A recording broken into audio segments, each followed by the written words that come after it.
ঘরটা কি পিছনে থাকবো, স্লোটা পিছনে থাকবো, বিশাল বড় জায়গা। হ্যাঁ সুন্দর, মাশাআল্লাহ। এই গ্যাপটা ফিল আপ করেন। আমি দেখতেছি আপনাদের শরীরের এনার্জি অনেক বেড়ে গেছে, আলহামদুলিল্লাহ। আমি যে লোকটাকে কালকে রাতে শুনলাম, পাড়াটা তো ফেলে গেছে না, এই লোকটা দিয়ে আসছি সরা গাইছে, কি বলেন?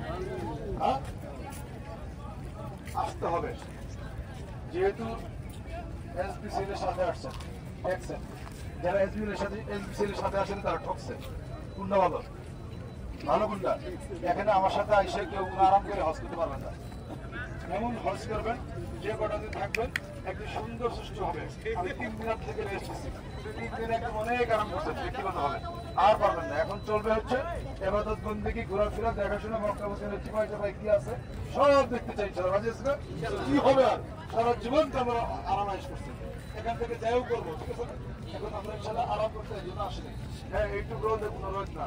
আল্লাহ রাসূল সাল্লাল্লাহু আলাইহি ওয়াসাল্লাম 100 লক্ষ সাহাবী, কতজন সাহাবী?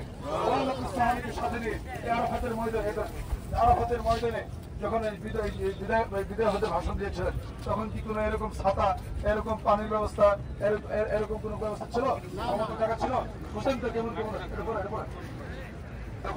তখন কত কষ্ট করেছে। সেই জায়গায় আমরা আসছি, কত আরাম, কত সুন্দর জায়গা, তাই না? এই জন্য আমরা এই জায়গাটা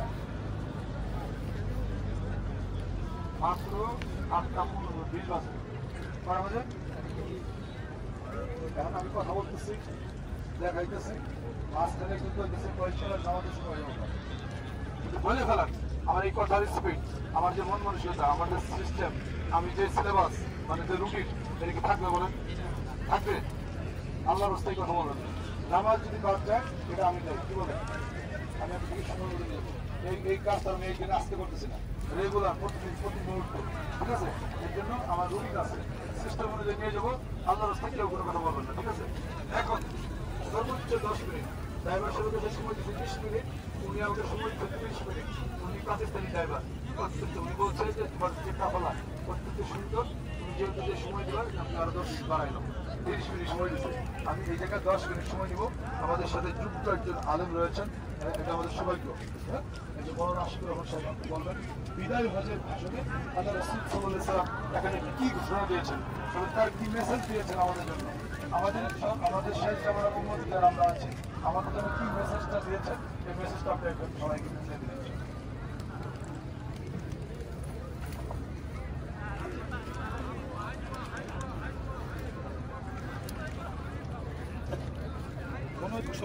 আলহামদুলিল্লাহ,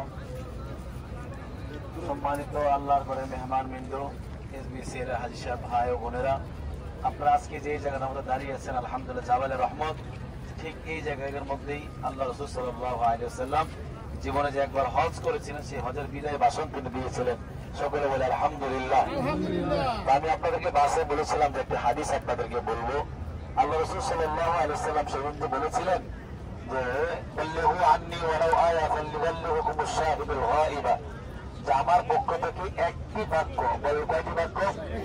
একটি বাক্য হলে তোমরা অনুপস্থিত ব্যক্তিদের কাছে পৌঁছায় দাও। এই যে আজকে আপনারা আসছেন, টাকা থাকলেই সে এখানে আসা যায় না, কবুলিয়াত লাগে আল্লাহ পাকের পক্ষ থেকে। অনেক মানুষ আছে শত কোটি টাকার মালিক, তারা আসতে পারে নাই, আসে না নাই? আমি একটু মসজিদে জুমা পড়াই হাজারিবাগ, সেখানে আলহামদুলিল্লাহ প্রায় 7,000 মুসল্লি একসাথে জুমার নামাজ আদায় করতে পারে আলহামদুলিল্লাহ। তো সেখানে অনেক মুসল্লিরা এই বছর হজে যখন ছুটি নিয়ে আসতেছিলাম কান্নাকানি করতেছি যে হুজুর আপনি একটু দোয়া করবেন আল্লাহ পাক যেন মরণের আগে 3 টুকরা সাদা কাপড় পরার আগে যেন একবার আমাকে আল্লাহ পাকে ইহরামে কাপড় পরার সুযোগ দান করেন। আল্লাহ পাক আজকে আপনারা সেখানে নিয়ে আসছেন, দৃষ্টি দিয়ে নয়ন দিয়ে আপনি দেখতেছেন। তো আপনার কি দায়িত্ব না যে আজকে এখান থেকে যে একটি বাক্য শিখেন অনুপস্থিত ব্যক্তির কাছে পৌঁছায় দেওয়া? দায়িত্ব কিনা বলেন? সেদিন সাহাবা একরাম রিদওয়ানুল্লাহি তাআলা আলাইহিম আজমাইনদের ঘোড়া যেই দিকে মুখ করেছে তারা ওইদিকে চলে গেছে, যেই দিকে তাদের ঘোড়া চলে গেছে তারা সেদিকে চলে গেছে দিন প্রচারের উদ্দেশ্যে। আল্লাহ রাসূল সাল্লাল্লাহু আলাইহি ওয়াসাল্লাম সেদিন আরেকটি মেসেজ দিয়েছিলেন যে কি তারাকতু ফীকুম আমরাইন লান তাদিল্লু মা তামাসসাকতুম বিহিমা কিতাবাল্লাহ ওয়া সুন্নাত রাসূলি। আল্লাহ রাসূল বলছেন সাহাবা একরাম শোনো, আমি তোমাদের মাঝে দুইটা জিনিস রেখে গেলাম। সবাই বলতে হবে কয়টা? মা বোনরা বলেন কয়টা? আল্লাহ রাসূল বলছেন দুইটা জিনিস তোমাদের মাঝে আমি রেখে গেলাম। কোনদিন তোমরা ধ্বংস হবে না, কোনদিন পথভ্রষ্ট হয়ে যাবে না। মা তামাসসাকতুম বিহিমা, যতক্ষণ পর্যন্ত তোমরা এই দুইটা জিনিস ধরে রাখবে। বলেন সুবহানাল্লাহ। রেখে গেছেন কয়টা? ধরে রাখতে বছর কয়টা? তাহলে আমাদের কিয়ামত পর্যন্ত কোনদিন আমাদের পদস্খলন ঘটবে না।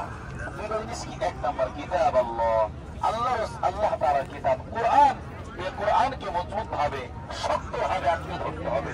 কোরআন আল্লাহ পাক আল আমরু বিল মারুফ ওয়ান নাহয়ু আনিল মুনকার, আল্লাহ পাক যে আদেশ করেছেন, যে নিষেধ করেছেন, সেটা আপনার জীবন বাস্তবায়ন করতে হবে। সম্মানিত আল্লাহর ঘরে মেহমান, আজকে আপনাদেরকে একটা কথা বলি। এখানে হজ করতে আসছেন, কেউ বিবি নিয়ে আসছেন, কেউ মেয়ে নিয়ে আসছেন, কেউ বোন নিয়ে আসছেন, অথবা কেউ আগামী দিন নিয়ে আসার ফিকির করছেন। আমি কলিজার টুকরা মা বোনদেরকে উদ্দেশ্য করে বলবো, আমাদের পর্দার বিধান মানাতে ফরজ। কথা বলে ফরজ কিনা? হজের মতো একটা গুরুত্বপূর্ণ কাজে এসে অনেক সময় আমরা এই জিনিসটা আমরা খেলে গাফলতির বশত আমরা ছেড়ে দিই। আমি আপনাদের কাছে, আমি একজন মুসলিম ভাই হিসেবে আজকে জামালের রহমতের পাদর্শে দাঁড়ায় আপনাদেরকে উদাত্ত আহ্বান করব।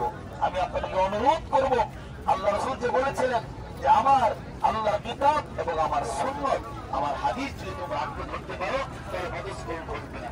এই যে আমাদের পর্দার ক্ষেত্রে একটা বিঘ্নতা ঘটে যায়, পর্দার ক্ষেত্রে আমরা অনেক সময় খেয়াল করি না, এই জন্য আমরা এটা কখনোই করবো না। অনেক সময় দেখা যায় একজনের স্ত্রী আরেকটা রুমে থাকে, সেখানে আর 4 জন মহিলা আছে। আপনার স্ত্রী সেখানে তো আরো 4 জন আপনার গায়ে বাইরে মহিলা আছে। আমি চোখ দিয়ে দেখা গত 2 দিন আগে আমি দেখছি একজনের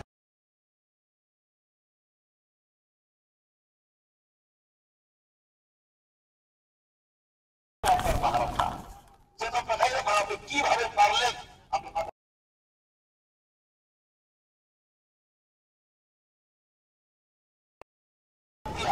কোন ধরনের কোন গুনাহ না হয়ে যায়, কোন ধরনের কোন ভুল না হয়ে যায়।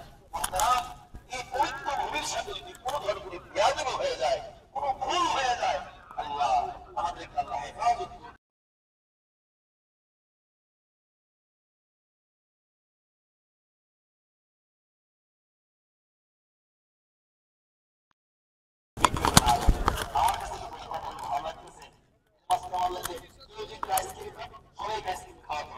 আমি আসছি আর মনে শুনলে কথাটা সেরকম হওয়া উচিত ছিল।